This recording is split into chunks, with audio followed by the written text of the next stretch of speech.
Welcome our first speaker of this webinar, Professor Dr. Hussein Gupchekus. Professor Dr. Hussein Gupchekus completed his undergraduate studies in geological engineering at Ankara University in 1982. In the same year, he started a master's degree at Ankara University, and after finishing his courses, he completed his thesis in hydrology under the supervision of Professor Dr. Vadat Dorian from Middle East Technical University, METU, in 1984. He worked as a research assistant in Geological Engineering Department, METU, Ankara, between 1982 and 1990. In 1990, he completed his thesis titled Hydrological and Geochemical Evaluation of the Guzelut Groundwater Basin, Turkish Republic of Northern Cyprus, and obtained his PhD degree in hydrology from METU.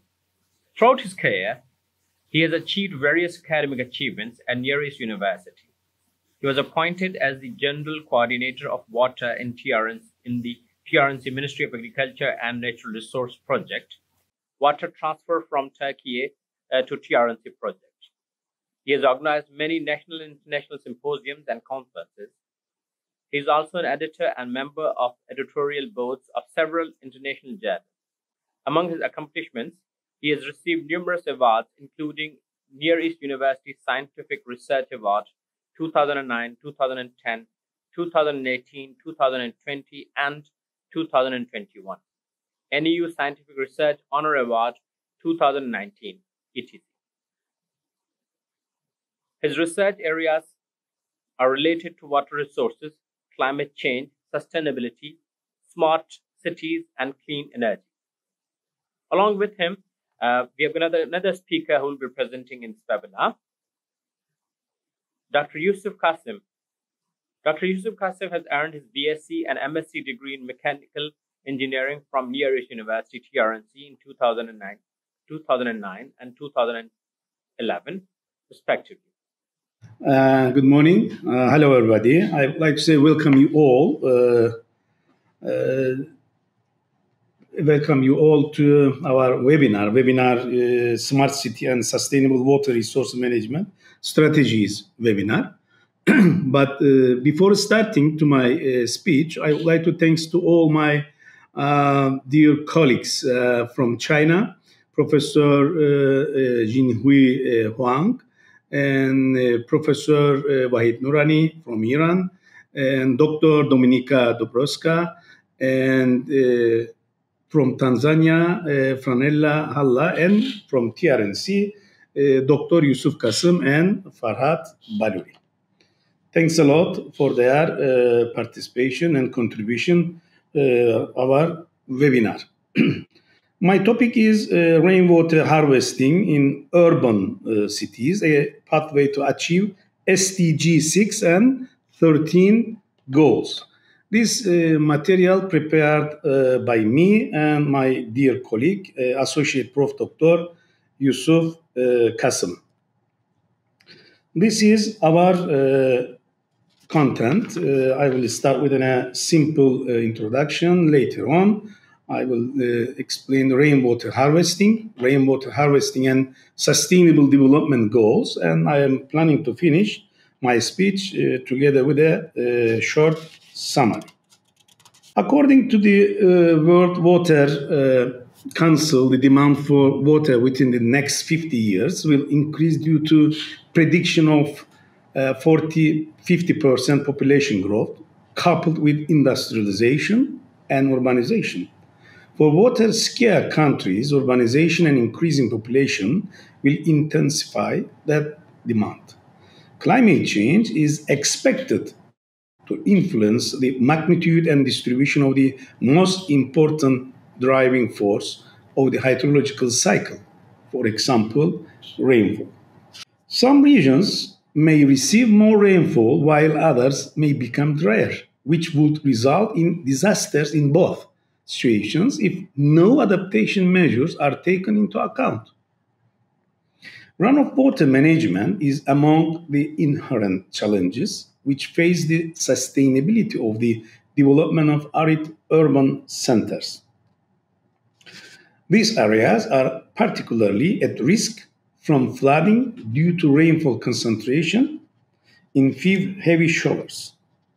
On the other hand, they are susceptible to drought. Urban rainwater harvesting is a sustainable approach that holds great potential for addressing the critical issues of sanitation and water management in cities. By capturing rainwater from rooftops, pavements, and other surfaces, urban areas can alleviate the strain on conventional water sources, reduce wastewater generation, and promote clean water access. This not only enhances sanitation by providing reliable source of water for toilets and cleaning, but also support sustainable water management. Rainwater harvesting. Rainwater harvesting is in general an old concept for collecting and storing rainwater for later use. It was used by the old civilizations for drinking water supply and for irrigation. It is traditionally still in practice in some rural and urban parts worldwide. Rainwater harvesting system in urban and rural regions could be an efficient tool for managing water shortage and mitigating drought.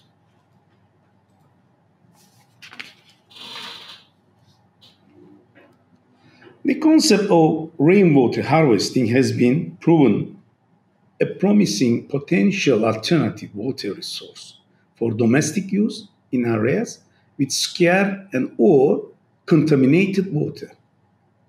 It has also been shown that a significant percentage of the non-potable water needs of multifamily residential buildings, such as flushing toilets, irrigating gardens, and topping of air conditioner, can be supplied with rooftop harvested runoff.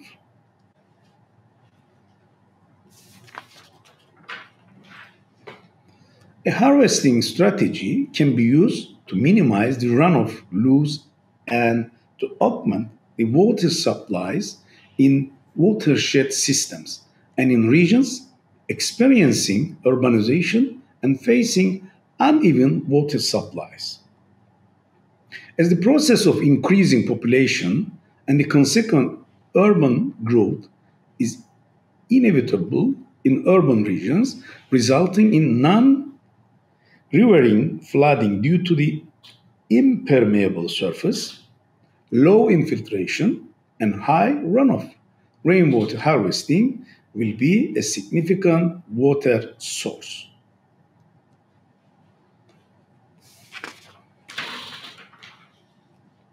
Moreover, multiple infrastructure benefits that make rainwater harvesting systems prime candidates as an asset management strategy in cities, including first, reduce volume of roof runoff discharge to the sewer system.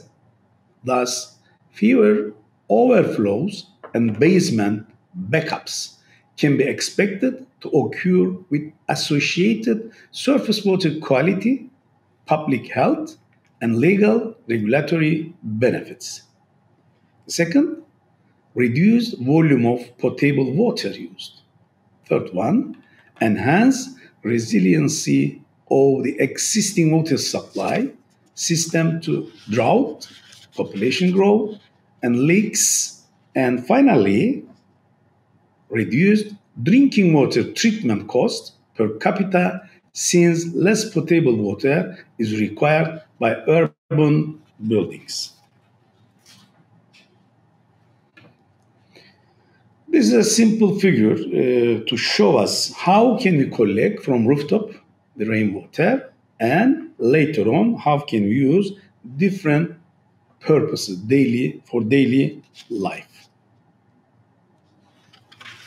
This is another picture show us rainwater harvesting in urban cities.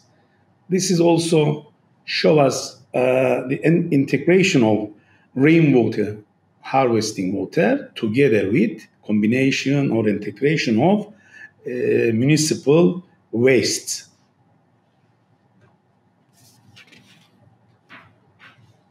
This is the last figure, and this is the tall building, and you can see the rainwater inlet, suction tank, and collection tanks, and water storage tank. And the other one is at the bottom, right hand. It's a luxury home, together with the combination of rainwater, harvesting rainwater to integration of the municipal waste. How can we use together, and how can we treat, and later on how can we use together?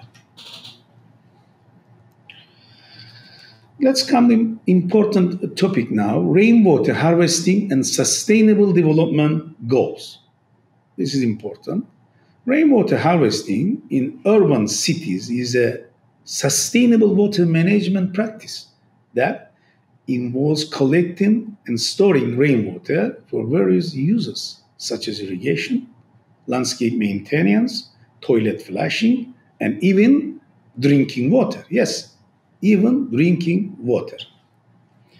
This practice has gained significant attention and recognition as a means to address two critical sustainable development goals, SDGs, set forth by the United Nations.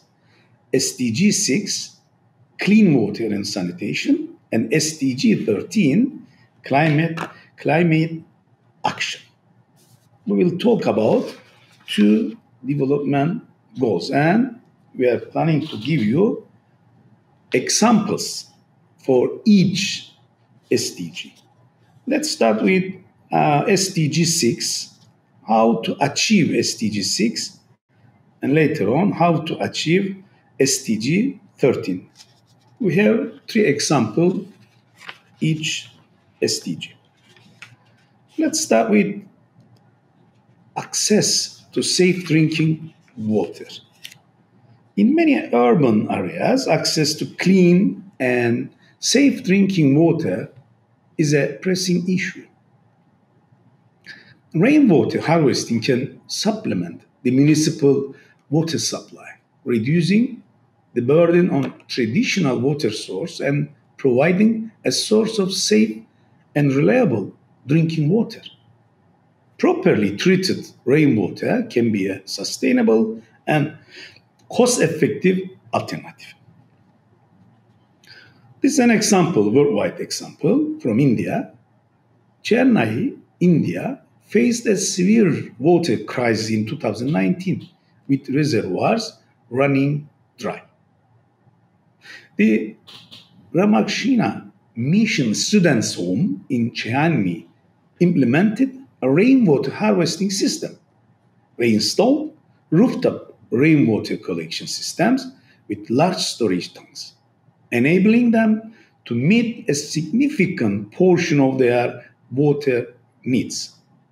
This practice not only helped provide safe drinking water, but also serve as a model for others to adopt similar systems. This is another example for SDG 6, access to safe drinking water. In many urban areas, access to clean and safe drinking water is a pressing issue. Rainwater harvesting can supplement the municipal water supply, reducing the burden on traditional water sources and providing a source of safe and reliable drinking water. Properly treated rainwater can be a sustainable and cost-effective alternative. This is an example to explain this, to make more clear.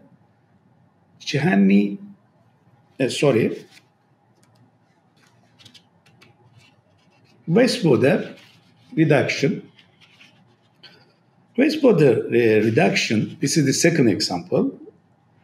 Rainwater harvesting can also help in reducing wastewater generation.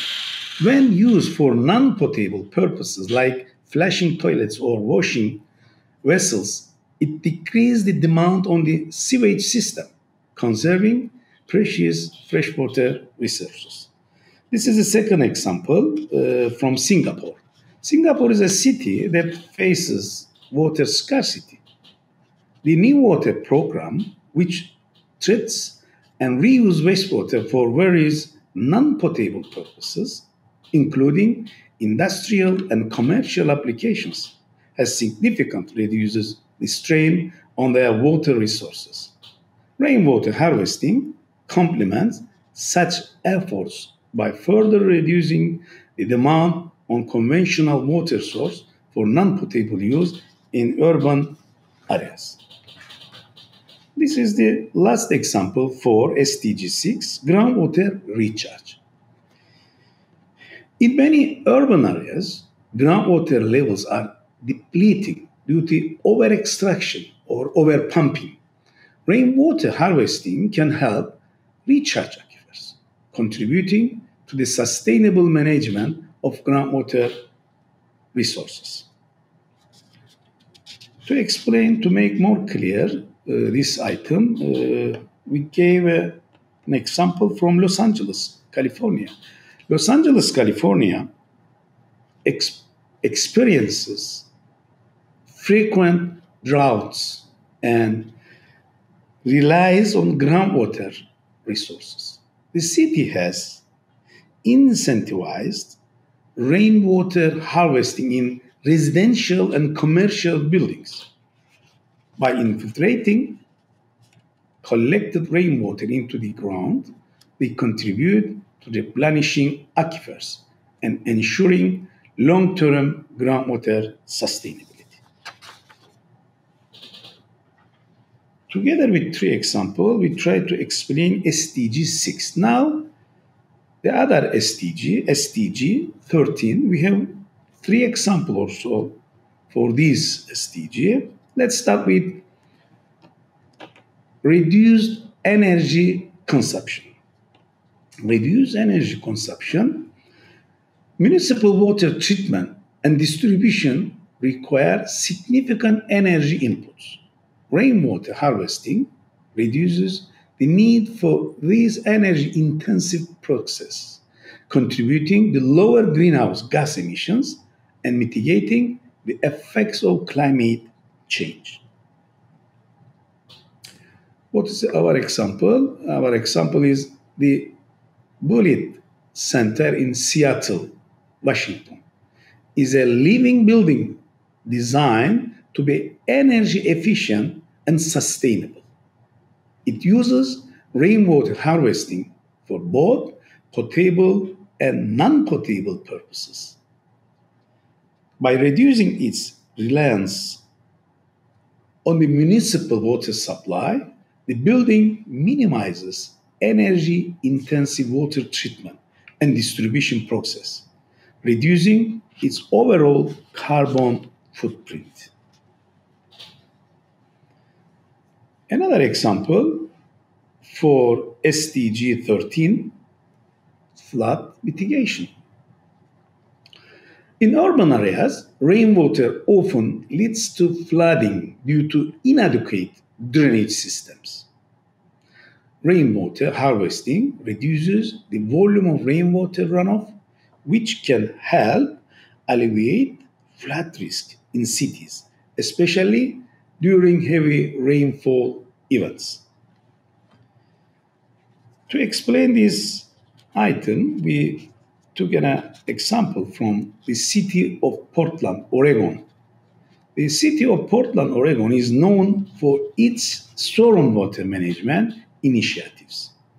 They have incorporated green infrastructure and rain gardens in various urban projects, which absorb and store rainwater. These systems have managed stormwater, reduced the risk of flooding and improve urban resilience during heavy rains. This is the last example related with SDG 13, resilience to climate change. Climate change is leading to more frequent and intense droughts and storms. Rainwater harvesting provides a decentralized and resilient water source that can buffer urban areas from the impacts of these climate related challenges. This is an example, the state of Texas in the United States. The state of Texas in the United States is prone to both droughts and heavy rains. In response, some urban areas in Texas have adopted rainwater harvesting system in schools and public buildings. This system ensures reliable water supply during droughts while also mitigating flood risks during intense rain events, increasing the resilience of these communities to climate change impacts. Now, the time is to make short summary.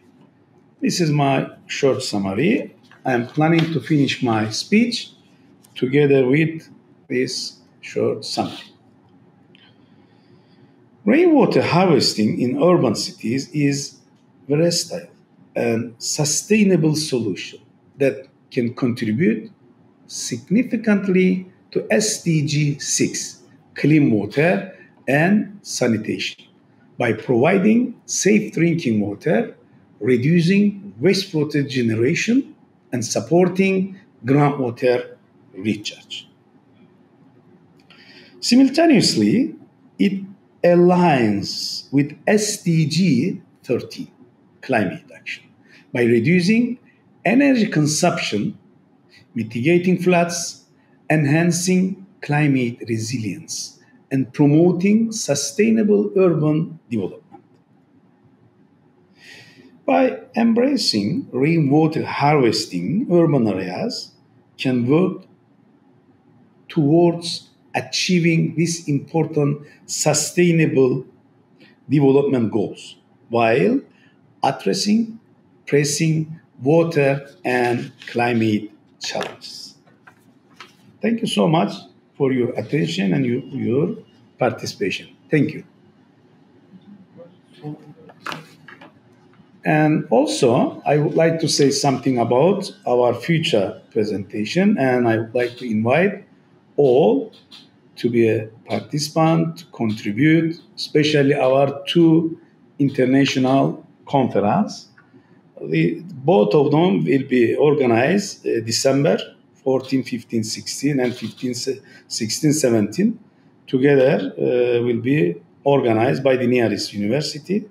It is very important. Many international academicians, distinguished academicians will attend, and also all the papers, selected papers, will be published Springer Web of Science Statute. Thank you so much again. I would like to introduce our next speaker. Our next speaker is Professor Dr. Wahid Noorani. Professor Wahid Noorani received his BSc and MSc degree in civil engineering from University of Tabriz, Iran in 1998 and 2000, respectively. He then continued his graduate study in civil engineering, civil and environmental engineering in the field of hydrology at Shiraz University, Iran, and Tohoku University, Japan. He graduated in 2005. Professor Noorani served as the faculty of Professor Noorani served as the faculty of Civil Engineering, University of Tabriz, as an assistant professor from 2005 to 2009, as an associate professor from 2009 to 2014, as a professor from 2014, and with the Department of Civil Engineering, University of Manitoba, USA, at 2011. as visiting associate professor and adjunct professor at University of Near East from 2017. His research interests include runoff modeling, artificial intelligence application to water resources engineering, hydroinformatics, and conceptual hydraulics. Currently, he is the editor-in-chief for the Journal of Civil Engineering, University of Tabriz, associate editor for the Journal of Hydrology, and director of Center of Excellence in Hydroinformatics at Tabriz University. Welcome to my presentation. I'm Professor Wahid Noorani from University of Tabriz, and thanks to Professor Gökçekuş to invite me to have such a presentation. My lecture is about enhancement of the artificial intelligence-based wastewater treatment plant monitoring via data pre-post processing techniques. As you know, in order to have green environment, it is needed we have smart city and smart urbanized area. And definitely smart water is a very important component of such a smart city. And wastewater treatment plants are a very important parts for such smart water. And to have much better operation of such wastewater treatment plant, artificial intelligence can be used for better prediction of the process performance instead of having redundant tests. Here in this slide you can see some research already applied artificial intelligence for wastewater treatment plant monitoring. And in this study, considering Tabriz City wastewater treatment plant as the case study, we applied two different data pre and post processing. Actually, model ensemble as the data post processing and data jittering for the pre processing. In the ensemble, one of the major development in neural network over the last decade is the model combining or ensemble. In this case, uncertainty of prediction can be handled by considering the outputs from different individual models. Most often, the models in the ensemble are trained individually, and then their outputs are combined in order to have final unique outcomes. But on the other hand, in the G-training as a data pre-processing, we usually enlarge the training samples. You know, in training phase of an artificial intelligence model, the training data set includes sometimes a limited sample of the data. So a set of selected data cannot reflect all possible patterns of the process. In this case, if we jitter the data and enlarge the sample size of the training data, it is expected that the training of the artificial intelligence will be enhanced. So as I said, you can see in this slide the schematic of our proposed methodology in order to enhance the wastewater treatment plant monitoring. You see at the first step we gather the data for Tabriz wastewater treatment plant. Then we extract the dominant inputs to be used as inputs of the models. At the next step, and as data pre-processing, we apply two data pre-processing schemes. The first, data normalizing, and the second, data jittering in order to enlarge the training sample. And finally, the modeling by several individual artificial intelligence. And at the last, the outputs of these individual artificial intelligence models are assembled in order to arrange and in order to find the final outputs for our modeling. Here you can see the proposed methodology.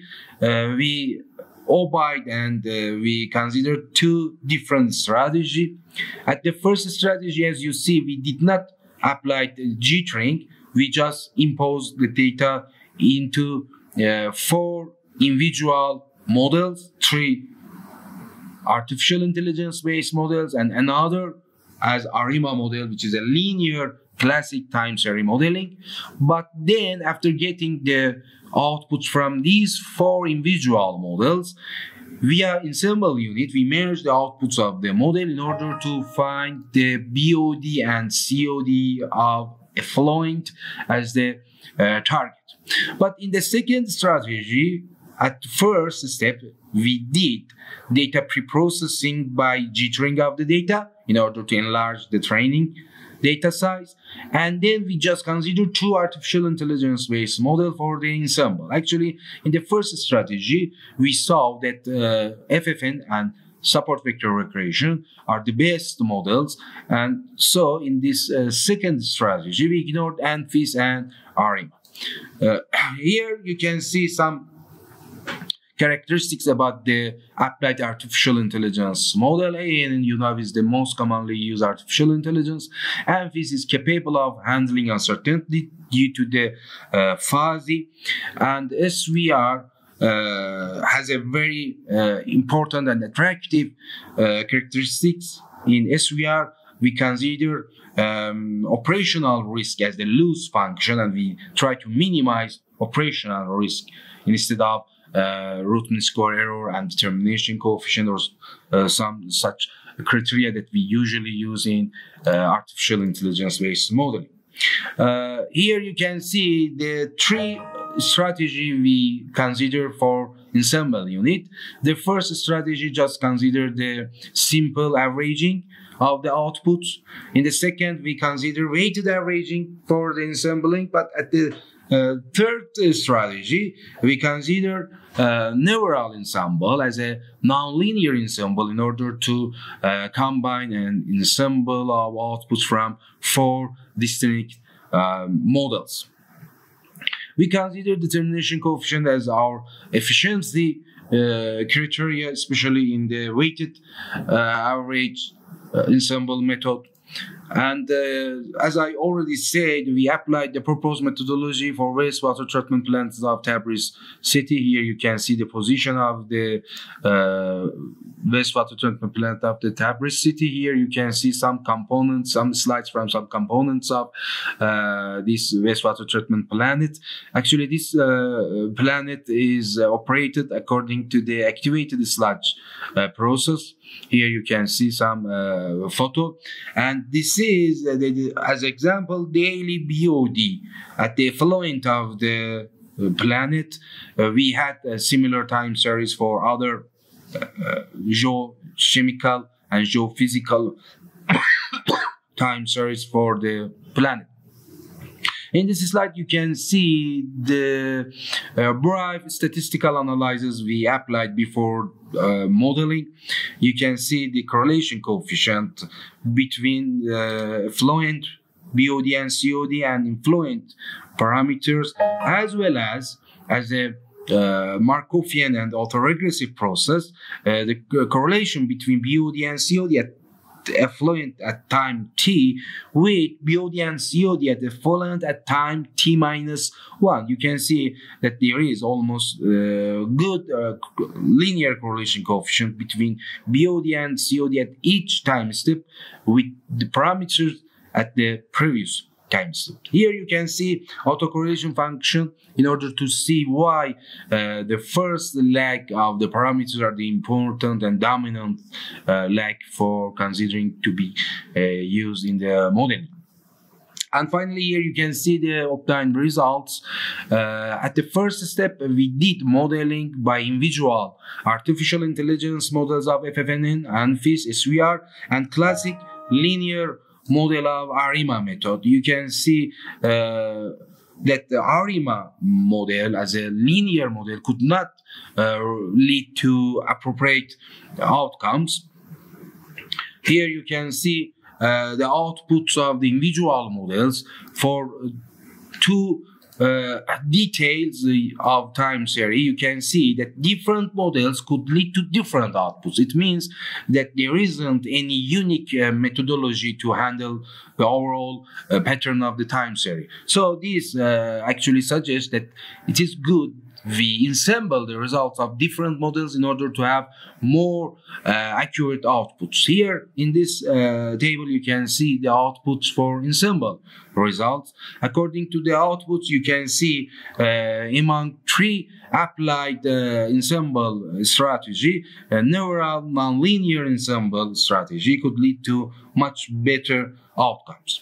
And here you can see the scatter plot for the daily BOD and daily COD at affluent obtained by the ensembling. But at the next step and at the next strategy, we also did jittering data in order to enlarge the training samples.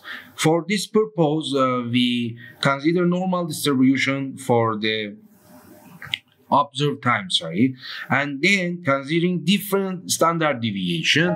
For the jittering, we consider 4 different standard deviation via normal distribution in order to generate different patterns to be jittered to our original time series, to have more samples for training of our artificial intelligence models. Here you can see the obtained results when we apply jitter data for training.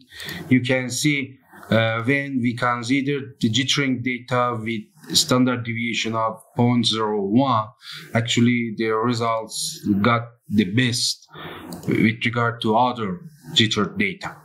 And then we consider both ensemble and jittering strategy. Here you can see after jittering of the data, we did training with different artificial intelligence, and then we ensemble and merge the outputs from different artificial intelligence, and here you can see the obtained results. And this is the last comparison table in order to compare the obtained results. As you can see, when we used ensemble jittering strategy, the outputs were much better than when we only consider the individual models, or when we consider only ensemble of the models, or when we consider only jitter data for the training. But as the conclusion, we can say that the use of nonlinear neural ensemble models, especially when we also use jitter data, could enhance the modeling accuracy. Employing model ensemble, and in particular nonlinear ensemble by neural network, enhance the daily BOD and COD of a fluent modeling accuracy up to 30 and 15 validation step. And application of both jittering and ensemble approach could enhance the accuracy of daily BOD and COD modeling up to 20 and 60 in the validation step. And as a suggestion for future study, it's recommended to use other artificial intelligence-based model for wastewater treatment plant monitoring. In this study, we only consider BOD and COD at the effluent. It's suggested to consider other physical and chemical parameters of the wastewater treatment plant, for example, TSS, as the modeling target. And most importantly, we can use artificial intelligence as an inverse problem solution for system identification and for fault detection in the wastewater treatment planet. It means when one part of the planet collapses and does not work and operate accurately, using such inverse problem, we can detect the problem position and magnitude. We could publish the output of this study in a very good journal of clinical production, and hope the presentation was useful for you. Thank you for your attention. I would like to invite our next speaker. Our next speaker is from China, Professor Dr. Jinhu Juan Huang. Professor Dr. Jinhu is the professor at Nankai University and holds the position of General Director at the Sino-Canadian Joint Research and Development Center on Water and Environmental Safety. In addition, she currently serves as the Chief of International Affairs Committee for Canadian Society of Civil Engineering and is the member of Working Group on Water for the World Federation of Engineering Organizations. Professor Huang's research interests span several areas, including hydroinformatics, urban hydrology, eco-hydrology, ecosystem restoration, and environmental remote sensing. With many years of experience in integrated water resource management, she has successfully completed numerous projects in Canada, the United States, South America, and American and Arabian countries, among others. Professor Huang is widely recognized for her expertise in engineering, consulting, and research. In 2012, she was elected as the member for World Leadership Team for Hydroinformatics of IHAR IWA, and in 2015 she was elected as a Fellow of Canadian Society of Civil Engineering. Hello, everyone. I'm Professor Jinghui Huang from Nankai University, China. I'm also the General Director of Sino-Canada Joint R&D Center for Water and Environmental Safety. It's my great honor to be invited to join the webinar with the theme of Smart City and Sustainable Water Resources Management Strategies. Today, I'd like to talk about under the changing environment, including climate change and rapid urban development. How can we increase the resilience of city by integrated water resources management? I'm going to give the talk in 4 aspects. First, extreme events induced by climate change. The second, the impact of urbanization. The third, integrated water resources management. And then the conclusions. The first part, extreme events induced by climate change. Climate change is now not a question anymore. The Earth became warmer and warmer. This is not only from the projection, but also from our own experience recently.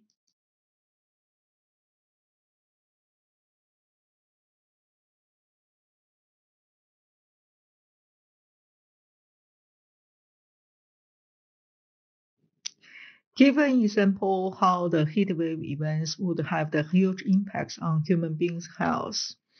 In the summer of 2021, extreme heatwave events in Western North America occurred.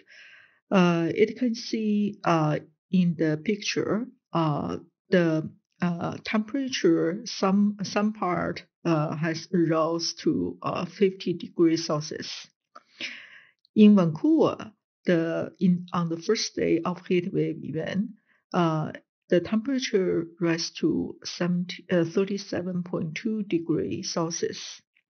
Based on investigation report published in 2022, there are more than 600 people killed directly related with the heatwave events.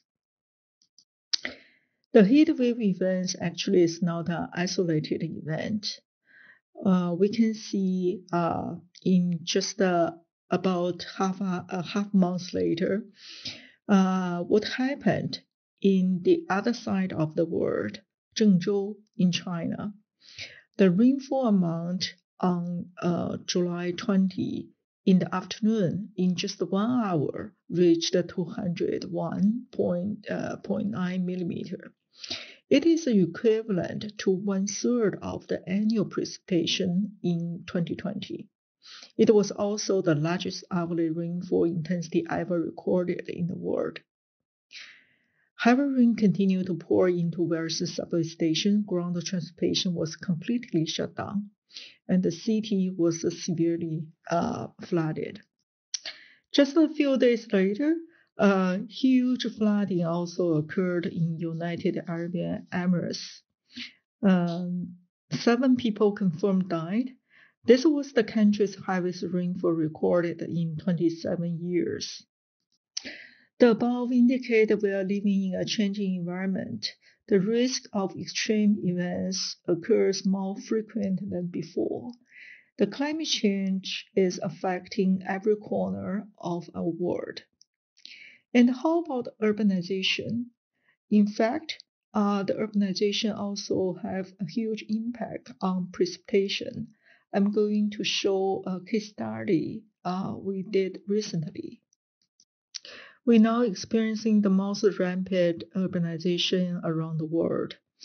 By the year of 2050, more than 6.3 billion people are expected to living in urban area.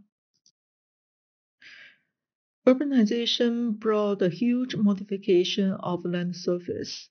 It changed the heat capacity, albedo, and the roughness in the urban land surface, and also affect the near surface climate by changing the energy and the water balance. So the urbanization affect the regional rainfall characteristics and also potentially lead to increased extreme weather events. Recently, we did a study for Beijing. We studied how the urbanization has the impact on the local rainfall. This figure shows the geographic features of Beijing. Here, there's mountain, and here there's the plain area. And this is the layout of transportation. Here, there's the fourth ring, fifth ring, and the sixth ring of the road. And here is the gauge station we used for this study. And from this figure, it shows the change of imperviousness. So we found there's a changing point on the year of 1998. So before 1998, there's a very slow growth of imperviousness. However, after 1998, the imperviousness grew very fast. So we divided the data into two sides. One is called the slow development period, and the one is called the fast development period. We first studied the spatial characteristics of heavy rain. That's the spatial distribution of the total days of heavy rain. You can see before 1998, the center of total days is in the northeastern area. And after 1998, the center of the total days of heavy rain moved downward to the south western area. And the same thing happened for the rainfall intensity. Before 1998, the center of the rainfall intensity is on the northeastern part of the urban area. After 1998, it's also moving downward to the southwestern area. We also studied the hydrological homogeneous regions. For the homogeneous region, it means this gauge stations has the similar statistical characteristics. So from this picture, we can see during the slow urbanization period before 1998, we have two hydrological homogeneous regions. One is in the plain area, one is in the mountain area. However, during the rapid urbanization period, we found there's another homogeneous region between the mountain area and the plain area. So from this table, you can see before 1998, the mean value of this rainfall actually didn't change too much. However, the standard deviation, the third region is the highest, and also the skewness has the highest number, and the quartiles has the highest number. Let's look at the design rainfall. We did a comparison of IDF curves of 24-hour duration for return periods range from 2 to 50 years and show in this figure. This is the slow urbanization period. This is a rapid urbanization period. Let's only look at the 50 years return period. So for the region 1, we can see is over 100 millimeter. And for the region 2 is slightly above the 200 millimeter. However, after the rapid urbanization, what we can see for the region 1 is reach 150. And for region 2, the 50-year return period is about 240. And for region 3, the new regions we found during the rapid urbanization period is about 300 millimeter per hour. So for 24 hours. So this we can see very clear this upward shift in rainfall intensity for the same return period in the rapid urbanization period. We can see this might be the effect of climate change. However, the highest increase in region 3 then the extreme rainfall rise 87 millimeter for 24-hour durations at 50-year return period. Well, the other two regions only rise about 19 and 35 millimeter.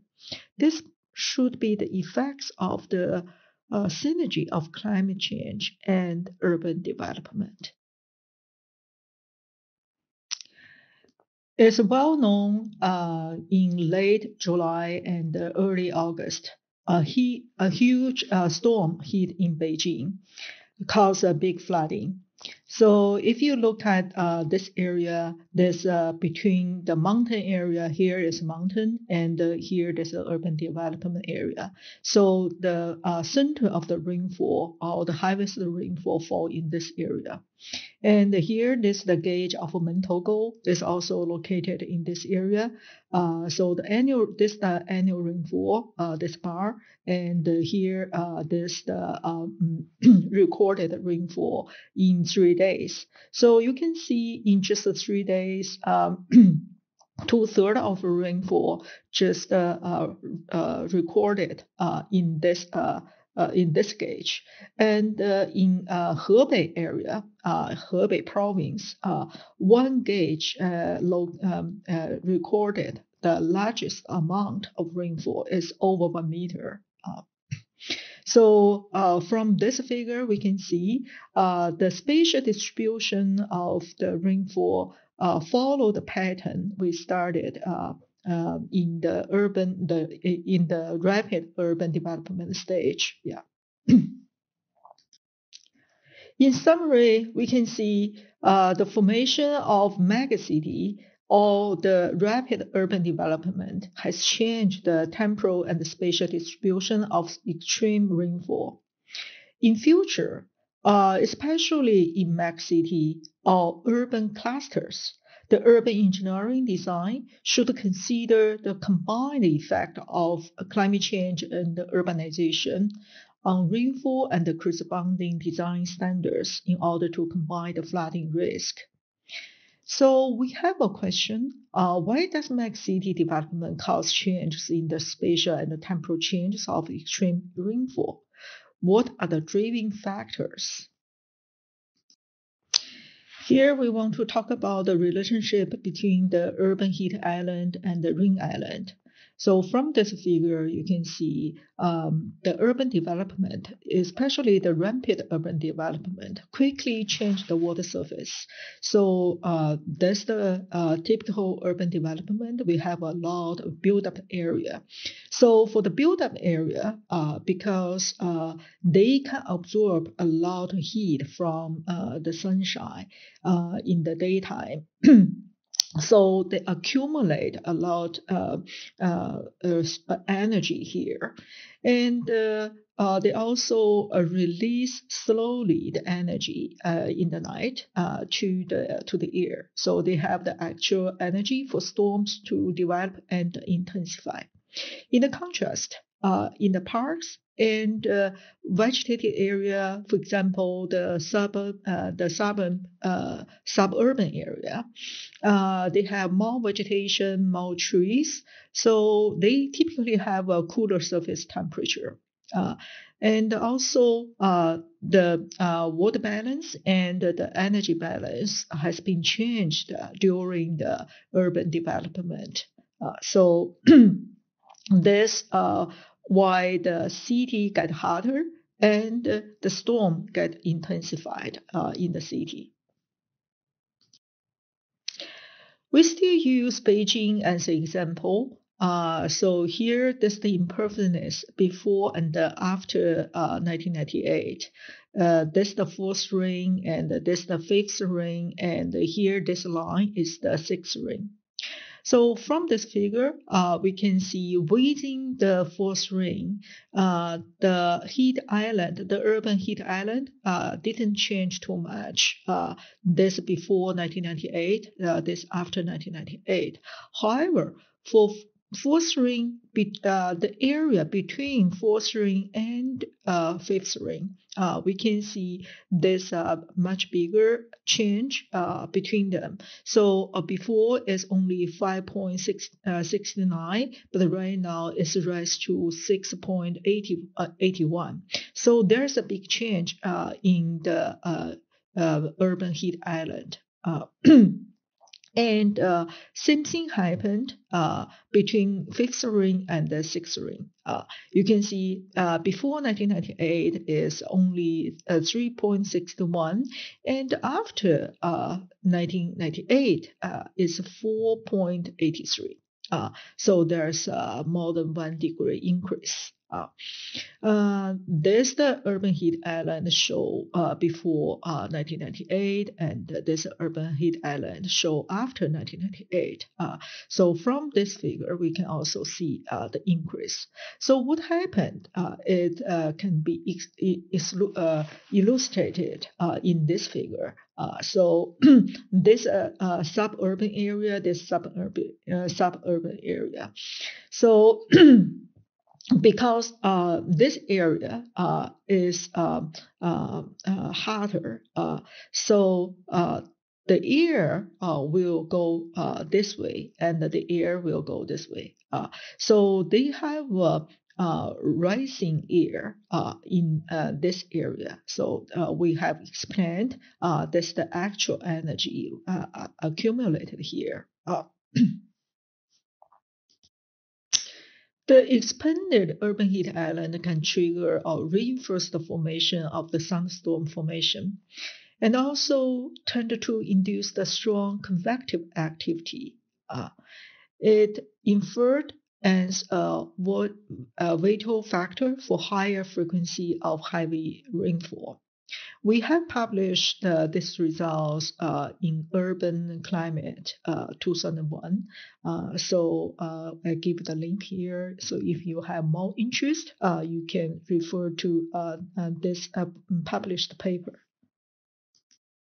Here is the special characteristics of heavy rainfall. During monsoon season in summer, for example, July and August, the wind usually come from this way. So here is the mountain. So from the topography, we can see the water vapor will accumulate in this area. And here, because the rapid urban development, they have a lot of energy, have the release from here, the heat energy. So when it meet with the cooler vapor in the air, then will form the rain, the heavy rain in this area.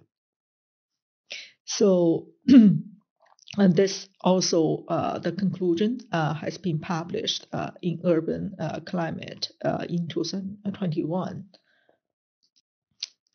In summary, we can see the huge modification of land surface by rampant urban development. They have changed the energy and the water balance, resulting in the change of the rainfall pattern.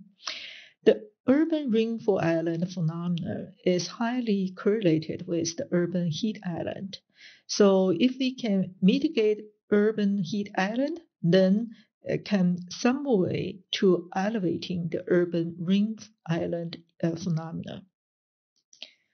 Then we come to a question: what are the effective way to mitigate the heat island effect and rain island effect induced by urban development? How to optimize the ecological landscape patterns in urban to mitigate the heat island effect? In the third part, we want to talk about integrated water resources management. How the integrated water resources management would have the effect to mitigate the urban heat island and also urban rain island. In addition, how the integrated water resources management can contribute to the adaptation to climate change.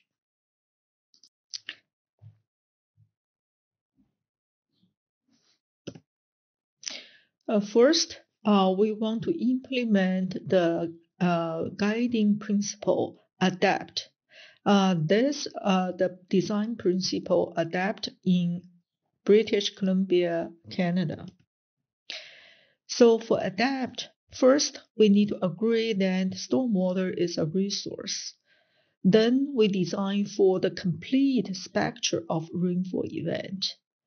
We action on a priority basis in at-risk drainage catchments, plan at 4 scales: regional, watershed, neighborhood, and site. And at the last, we need to test the solutions and reduce cost by adaptive management. LID, the low impact development, has been proposed for several decades in Canada, in North America, in many places around the world. It's a natural-based solution using natural way to restore the hydrological cycle. For example, the evapotranspiration and infiltration. And also we want to install the post condition to pre-development condition, and this is distributed control. However, recently in China, we initiate the sponge city implementation in 2015.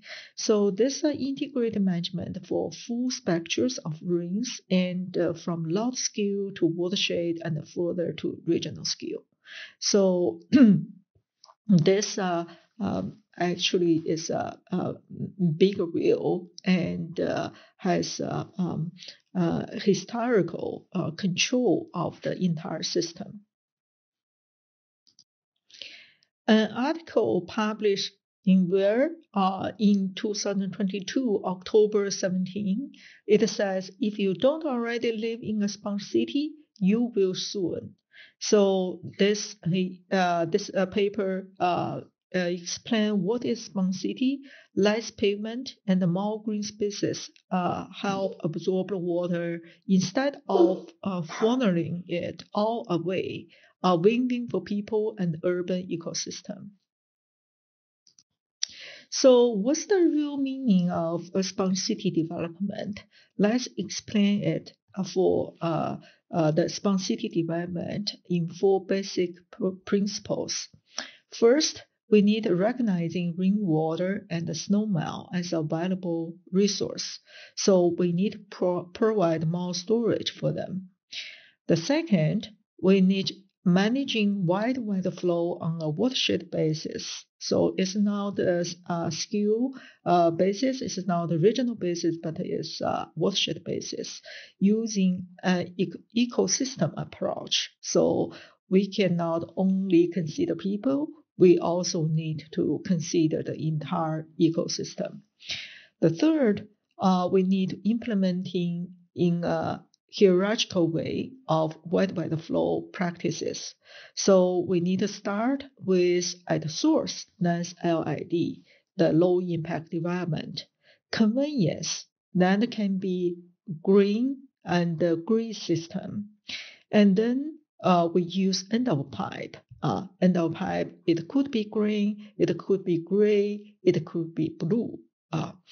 So there's an integration of green infrastructure, gray infrastructure, and blue infrastructure. And also, we need to informing and educating communities about wide weather flow issues and involve the public in developing solutions. I also want to give a case study of Shenzhen. Right now, after 40 years development, it become a megacity with 17 million people living there. 40 years ago, it is a small village, like a fishing village, with only 5,000 population. So it's a very fast growing city in the world.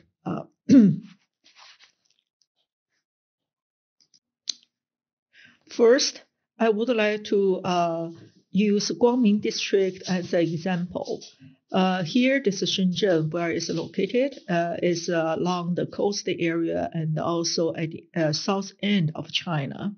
And this is the map of entire Shenzhen. Guangming District is one of 9 districts in Shenzhen. So here, this is the land use in 2010. This is the land use in 2016, and this is the land use in 2020. The reason we use 2016 because in 2016, Guangming District became the national demonstration city for smart city development. So starting from 2016, the entire urban development has to implement the guideline of a smart city. So here you can see there's the land use change over years. From 2010 to 2016 and to 2020. And also here, there's the vegetation surface impervious and the water surface, how it changed. The orange line indicate the changing in Guangming District.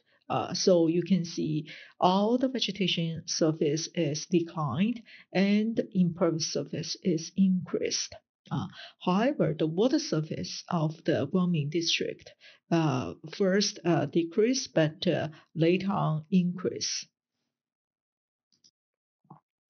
We did a comparison study of heatwave events occurred in Guangming District and the Shenzhen city over the past 40 years by using remote sensing data. From the data analysis, you can see this the results for Shenzhen and this is the results for Guangming District. So in the past 40 years, Shenzhen has experienced 119 heatwave events. And Guangming District only experienced 27 heatwave events. And this figure shows very interesting results. In 1998, Shenzhen and the Guangming District, the time span of heatwave events is late June and mid of August. So about 2 months. And Guam District experienced about the same thing, but it's a little bit higher. So from late June to about September. However, you can see in 2020, after 40 years, Shenzhen actually, the time span of heat wave events enlarged from April or May to October. So it's about 4 to 5 months. In Guangming district, we can see the time span actually shrinked from July to mid of August, so only 1.5 months. And also, we take 2019 as an example. Shenzhen City has a record high of 8 heat wave events occurred in 2019. And for Guangming District, it only experienced 2 heat wave events. So from this study, we can see the sponge city development indeed helped the Guangming District to mitigate the heat wave events. In addition, because it mitigates the heat wave events, and it will result in the decrease of ring island events. So the sponge city development, in fact, has reduced the extreme of the rainfall, and also they switch the rainfall pattern in the future. 2020 is a year with a lot of extreme events occurred. In September 7th to 8th, extreme storms occurred in Shenzhen, Hong Kong, Macau Bay area. Shenzhen broke the city's records for 2 hours, 3 hours, 6 hours, 12 hours, 24, 48, and the 70-hour rainfall totals. And the Stanley Station of Hong Kong recorded a 24-hour rainfall total of 842 millimeters. This is the highest 24 rainfall recorded at a major city in China, probably also in the world. The Hong Kong Observatory reported a 1-hour rainfall total of 158.1 millimeters, breaking the strongest rainfall record for Hong Kong since 1884. So the extreme storm was a once-in-a-century event. In 2 days, the city went back to normal. So this actually demonstrated the significant role played by the substantial investment in infrastructure and the non-engineering measures in recent years, especially in relation to the local level of emergency management.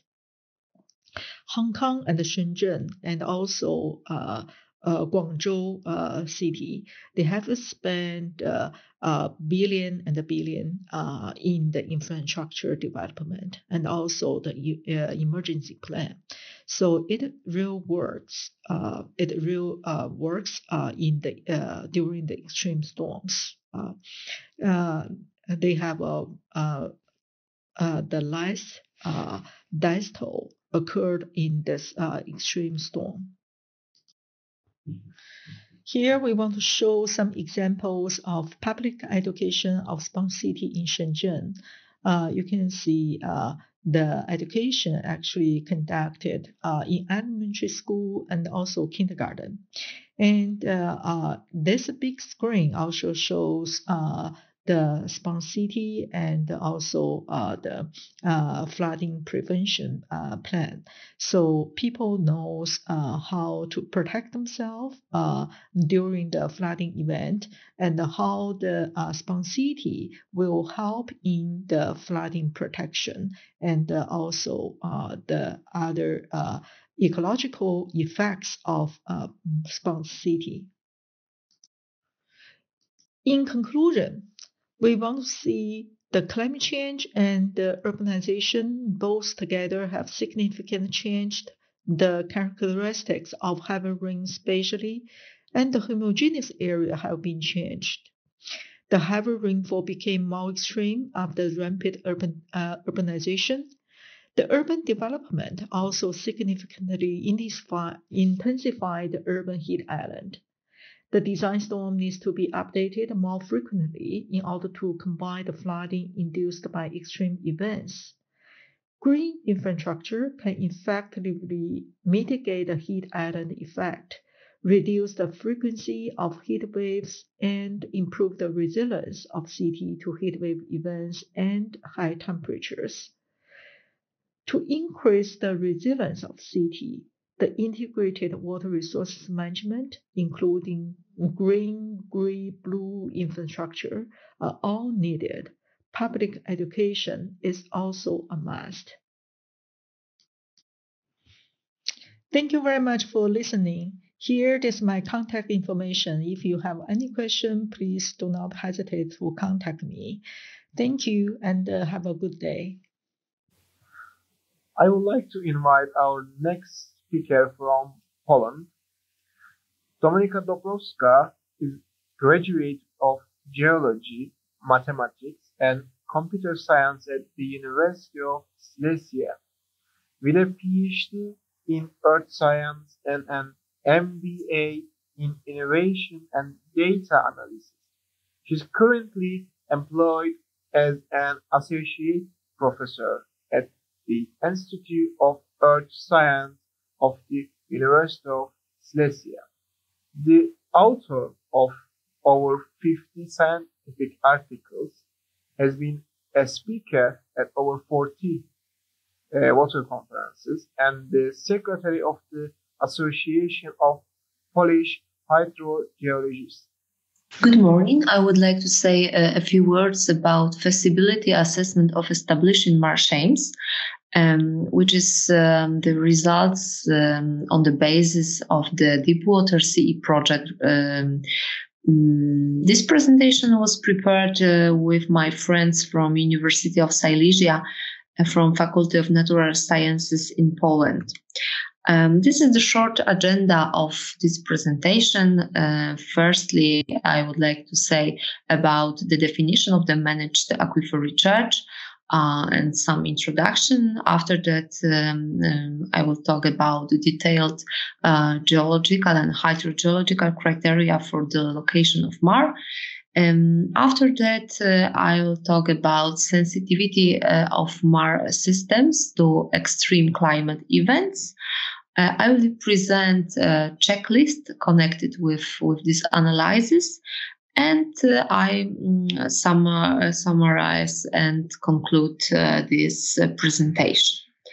When we talk about managed aquifer recharge, we should say that it is the intentional recharge of water, which could be originated from various sources to suitable aquifer under controlled conditions for later needs.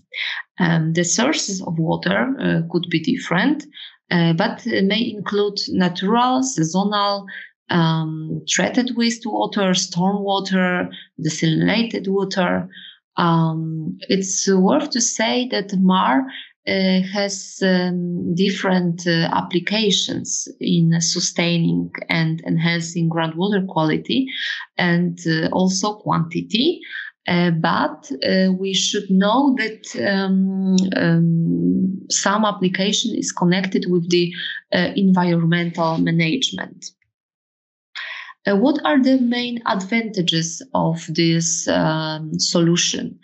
Firstly, we should say about improving groundwater quality, which is connected with different chemical processes which occur in groundwater thanks to managed aquifer recharge.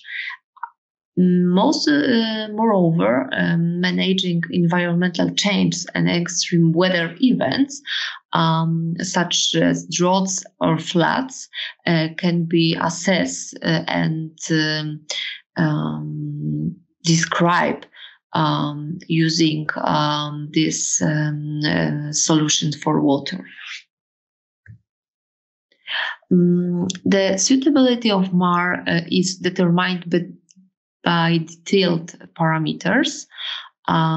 Based on these parameters, we can, of course, determine to what extent the previously examined areas are suitable in case of low, medium, and high suitability. But we should know that this analysis should be prepared for each type of MAR, separately for ditches, separately for induced river and lake bank filtration, for underground dam, infiltration ponds, aquifer storage, and for a recharge dam also. We used the multilateral impact factor technique to determine the weight of a given criterion. This factor has a value 1 when a given criterion has a large impact on other criteria, and value 0, which means no significant impact. We assessed also half of this factor value, which means a medium impact. Generally, the interaction between a pair of parameters was determined based on the experience of professionals. So we used the method connected with assessing different factor value for different parameters by hydrogeologists, geographists. As the suitability conditions of the various MAR technologies are quite different, no system criteria was found which could be applicable for every type MAR at once. So we used suitability maps on 2 different levels, general screening and specific screening. We had to think about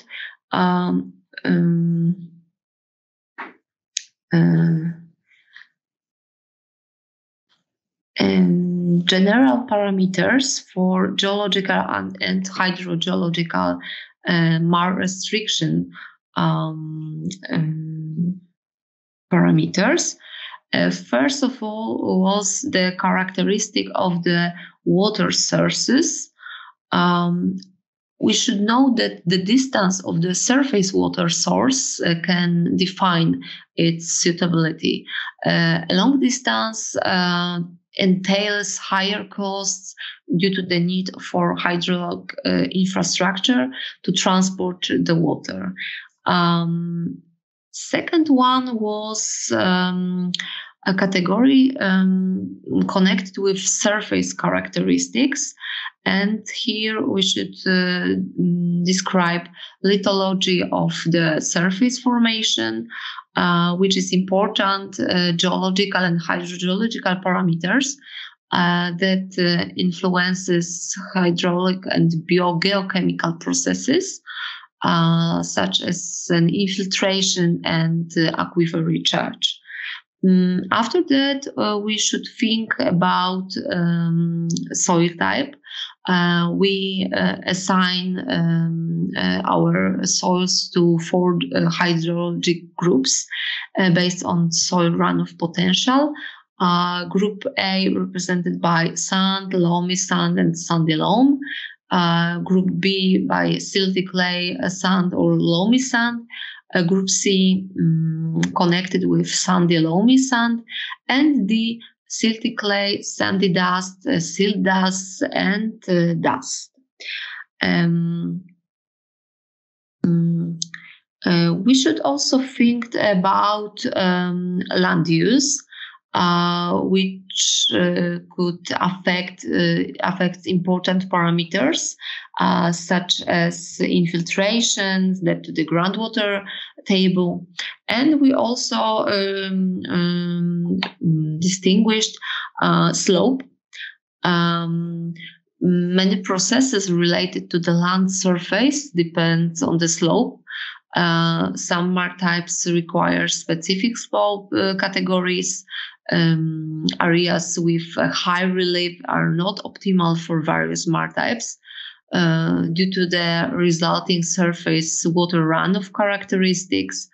In contrast, in areas with a very low relief, recharge might be lower compared to hilly landscapes. Such these areas might not be well suited as the water sources.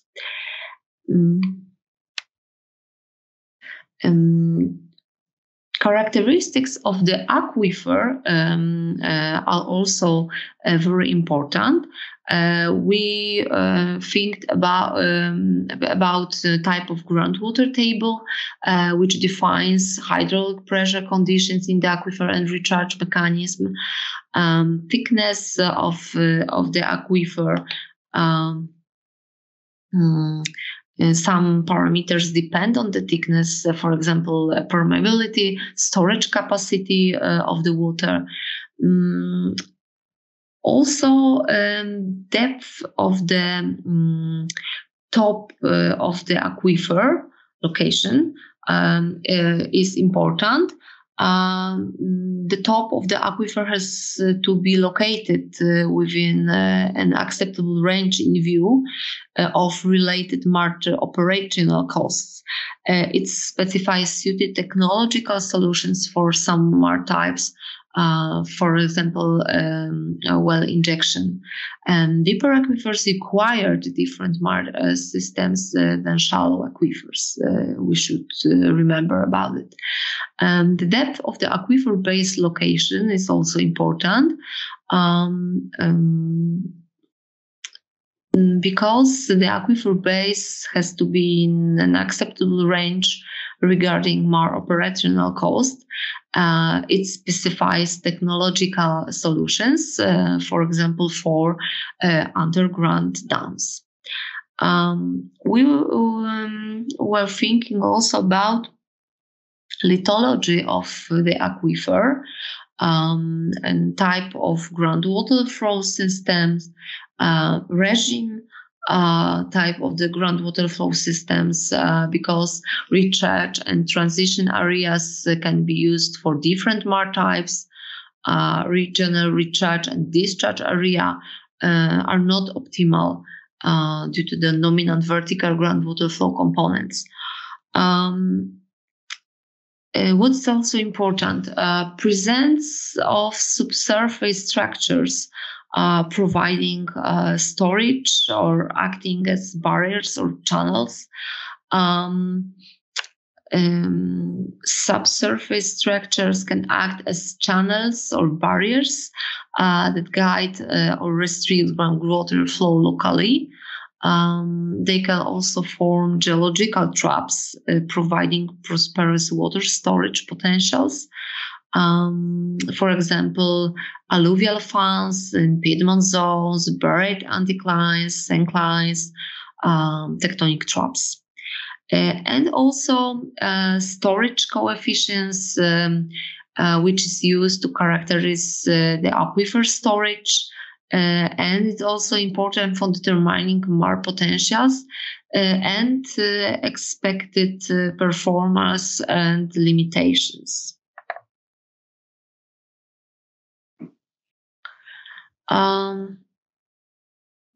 To understand the concept of analyzing the sensitivity of marsh systems to extreme climates, it's necessary to characterize the inputs, outputs, and also interconnection among parameters. A methodological approach via impact chains considers the combinations of different processes that lead to hazardous events, which have a potential adverse impact on marsh chains. Analyzing the sensitivity of particular marsh chains to extreme climate events include a process of evaluation comprising effects that originate from triggers, for example, climate, weather, extreme events, This situation might cause hazardous events as the results of several impact combined impacts. Yeah, this includes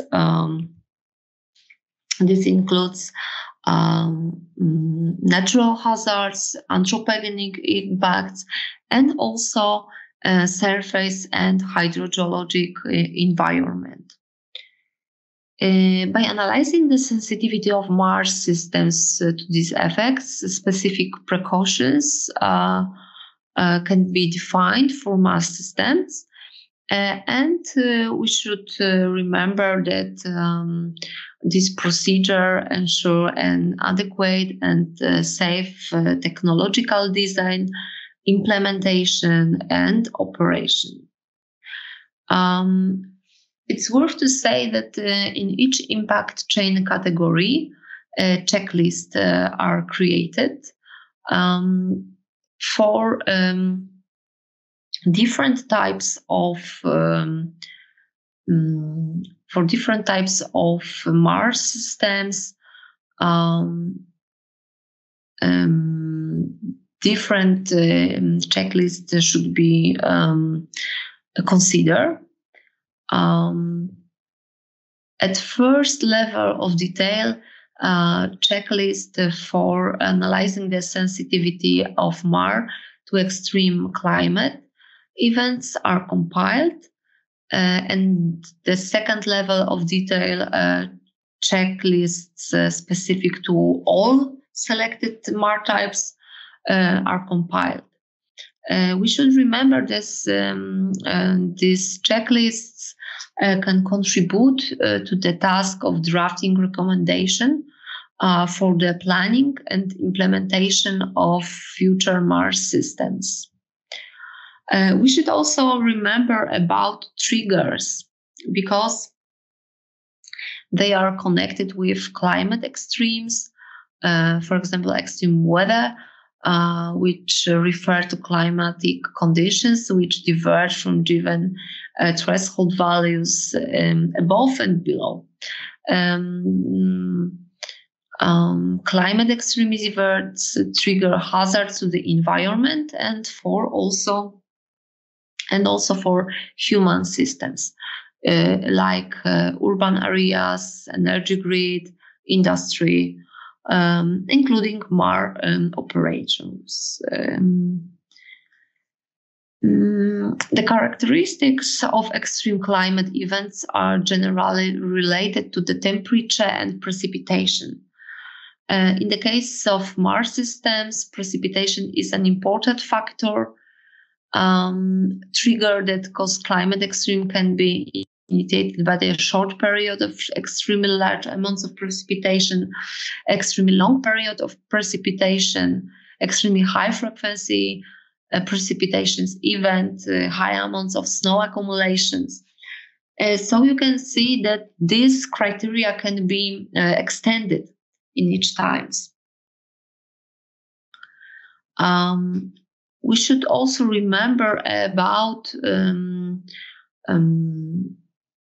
such event like groundwater drought, soil drought, flood, stormwater runoff, flash floods, inland excess water, and groundwater over exploitation.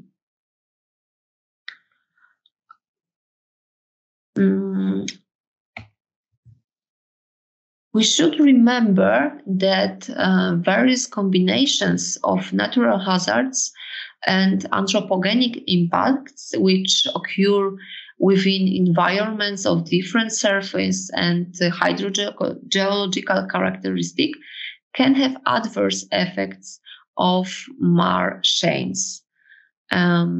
These effects differ for extremely wet and extremely dry periods.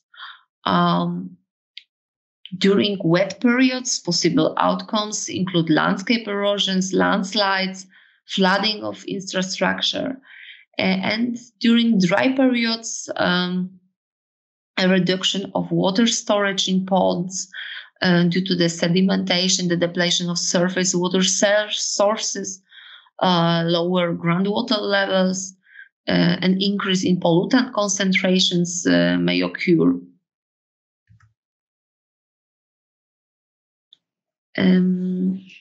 In order to avoid or mitigate adverse effects to Mars systems, protective measures are required. In the context of these measures, they should refer to the prevention of adverse effects and should be considered for the implementation of Mars shames. For both extreme periods, the required precautions are specific to the Mars shame. In general, they address temporary interruptions in the operation of the Mars system, structural damage to Mars infrastructure, as well as water quantity and water quality problems. Here, there is a link to the project, to the Deepwater Sea project, with the main output and results of the project, and also with this document connected with the feasibility of Mars shames. Thank you very much for your attention. I would like to invite our next speaker from Tasmania. Frenella Halla is an academician and an environmental engineer by training from the Department of Civil and Environmental Engineering at RD University in Tasmania. She is currently pursuing yet another exciting research on the circular economy. Her previous research work alongside other researchers from RD University and Newcastle University in the UK. She was on developing technologies for rapid survey, communication and mapping of waterborne hazard in urban areas of Dar es Salaam city. She has also been newly appointed as the country director for Tasmania to advocate sustainable development goals in the country by Alpha Zulu advocates in the UK. For water supply, my presentation is going to focus on the pivot issue, which is on water quality.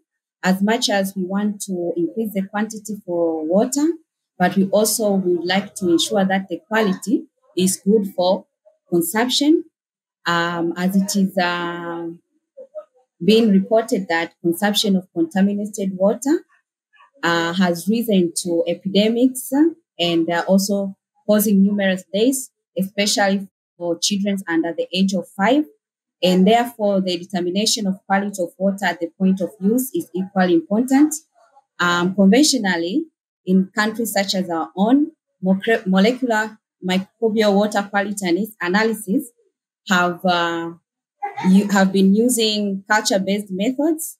But however, recently there are DNA-based methods which are quite necessary, since the microbial water quality the molecular techniques, they amplify the culture-based methods in such a way that the strength of culture-based method being that it identify the live microbials, but the strength of DNA-based methods, which can identify the specific microorganism, is equally important, as we've done in our research alongside other researchers from Newcastle University, using the deployable portable molecular techniques such as MinION sequencing and qPCR.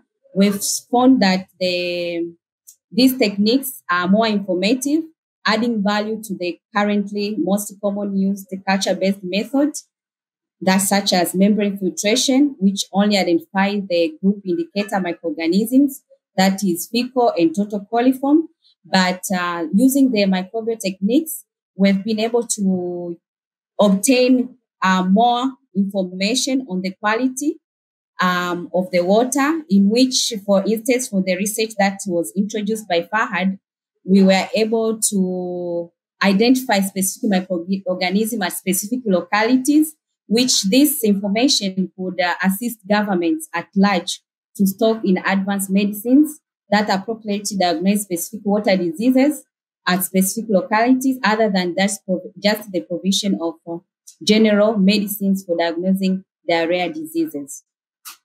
So with this discovery, it has perpetuated Newcastle University to come up with a suitable laboratory, Sweetcast laboratory, which has been found to be quite helpful in the application of molecular techniques in microbial water quality analysis in most of developing countries such as our own, and relatively able to spearhead the state-of-the-art researches.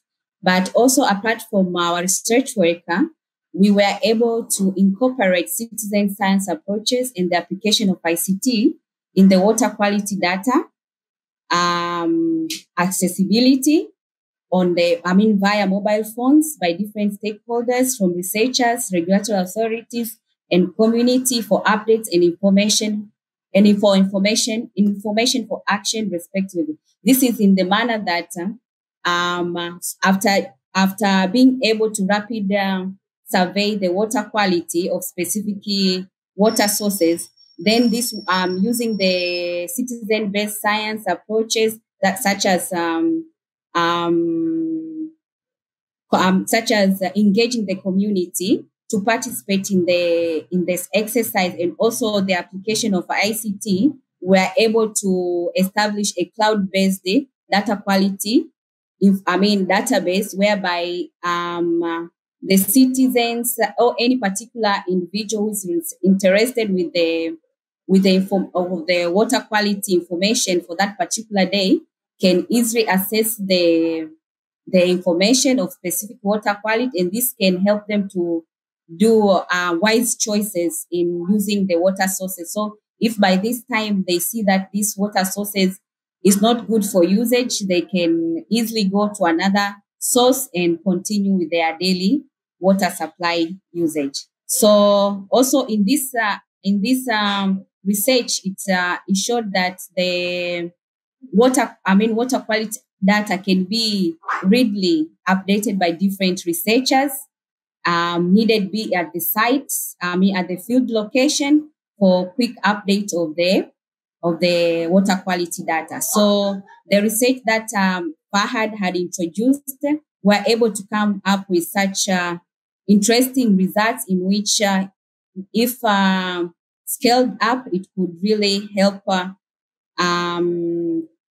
to engage different sectors to make sure that the quality of water that we consume is also safe for consumption for all of us. And this data is readily available, and hence, just apart from increasing the quantities of water supply, but also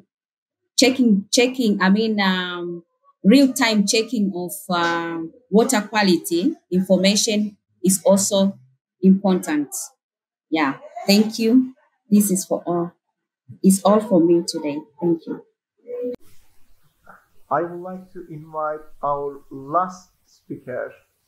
Ferhat Bleri is currently pursuing a PhD in civil engineering from Near East University in the PRNC. In 2022, he was selected as one of 22 fellows among 4,955 candidates in the Anand Fellowship for Climate Action at Anand National University. In 2021, he was awarded the first position in the ideation event held by the UNEP for climate change. In 2022, he was invited to the SESN Youth Program, Local Pathway Fellowship as one of 100 young people from all over the world. Ferhat is an ambassador for Climate Interactive and Roads. He was at the Stockholm Plus 50 conference at the Innovation of the United Nations and a representative of Alpha Zulu advocated. Recently, he was selected as country director and chief sustainability advocate for Turkey by Alpha Zulu advocating the UK. His areas of research interest include sustainable development, green campus and green management, systems thinking and system dynamics, climate change, water research management, and air pollution. Hello everyone, thank you so much. And my presentation today is about the smart city and sustainable water resources management strategies using the system thinking. And my presentation is about the today's sessions and webinars summary and something adding with system thinking. And here you see, when we talk about the smart city and sustainability, it is starting with resources efficiency, renewable energy integration until circular economy. But what we focus today is water management.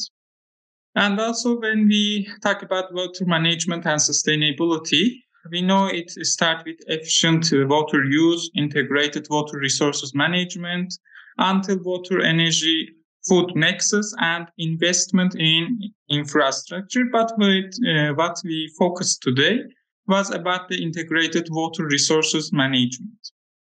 When we talk about water management and SDGs or Sustainable Development Goals, the main target here is the goal 6. It means they ensure universal and equitable access to the safe and affordable drinking water. Also, target 6.3 improve water quality by reduction pollution, elimination dumping, and minimizing the release of hazardous chemical and material into water bodies. And target 6.4 increase water use efficiency and implement integrated water resources management to support sustainable development. But also it is related to the other SDGs like SDG 2, like the zero hunger, the target 2.4, or SDG 3, SDG 9, SDG 11, 12, 13, climate change, 14, life below water, 15, life on the land, 16 and 17, partnership for the goals. But I didn't use the targets in the short part because of the time. But about the system thinking, when we talk about the system thinking, the first thing we can imagine is iceberg model. It is what's happened to the Titanic ship, because what we see in our around, it is the events. But in the deeper part, we have the patterns, structures, and mental models. And these are what we couldn't see, but they are very, very important in our happening, what's happening in around. Here you can see it in details. In the top, we see the events, what is seen, and what is the generally unseen is the patterns behavior. When you go to deeper, you can see the structures, and in the deepest part, you can see the mental models. And you can see in the patterns of the behavior in the right part, you can see what's happening, what's the traits, and in the structures of the system, you can see what is influence the patterns, and what is the relationship is between the parts. And here you can use some tools like the system dynamics tools. And in the deepest part, you can see the mental model, what assumes assumptions, beliefs, and values are important for the people in this system. Yes, here you can see the leverage points. As you can see, in one part we have the system, and the other part we have the leverage points. As you can see, for example, physical events are the nearest to the system. These are very easy, but their impact are low. But, for example, in the end, you can see the mental models. These are very far from of the system. They are very hard to make a change, and their efforts. But when you can change, you can make a change in these mental models, you can see a big difference in the system. Here you can see all of the system thinking tools that's prepared by Water Centers for System Thinking. I focused in the part of mental models. And you can see here the questions. What are the correct mental model? Advancing or finding our efforts to achieve desirable results, or how I am helping others see to influence that mental models have on our decision making, or how could I my own mental models be barrier to what I am trying to achieve. These are the tools and how we can use them in our system thinking. The next one. Yes, here you can see the water resources management and system thinking. Here you can see all the tools where it's starting with a holistic approach until education and awareness. But what we can use in system dynamics and we are using in water systems nowadays is feedback loops that using in system dynamics, which is a tool for system thinking. And here you can see the system dynamics and sustainability. It is starting with water conservation, integrated water resource management, until education and capacity building. But as you see in today's webinar, for example, Professor Dr. Hüseyin Gökçaküş focused on rainwater harvesting, or the other professors focused on climate resilience infrastructure or smart irrigation practices, and the other ones. Also here you can see the water resources management and the smart city, and you can see it includes smart water metering, data analyzing, until citizen engagement platforms that today the most focused was on the data analysis, like what Professor Dr. Vahid Nurani presented. And yes, thank you so much for your time, and thank you so much for your invitation for me to this webinar, and hope to see you. Thank you. At the end, I would like to thank honorable speakers, Professor Dr. Hüseyin Gökçaküş, Professor Dr. Jinhui Jian Huang, Professor Dr. Vahid Nurani, Dr. Dominika Dąbrowska,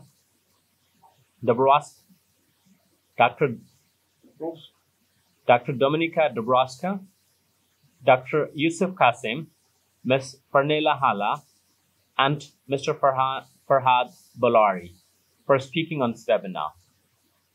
Also, I would like to thank Faculty of Civil and Environmental Engineering, Near East University, and the Environmental Energy and Research Center, Water Research Center, and the Gunyali